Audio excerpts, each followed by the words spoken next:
នេះក្បួននឹងហើយកូននេះទៅសាងភ្នោះនៅវត្តនំពីកណ្ដាល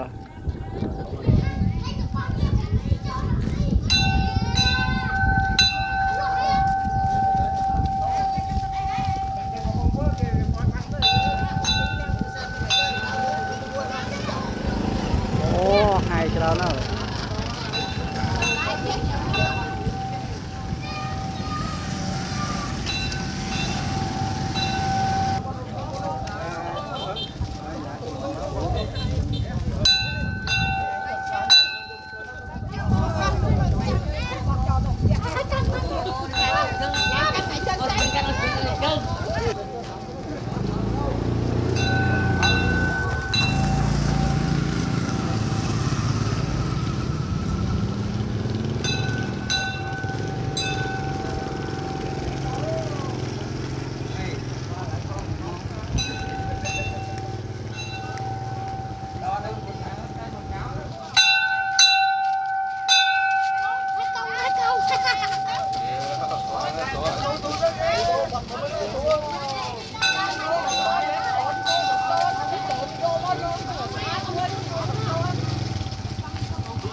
nói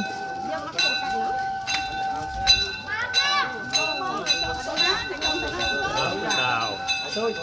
anh bạn cho đi làm về tao mơ sẽ để tất nó đâu tao muốn cũng bao giờ tao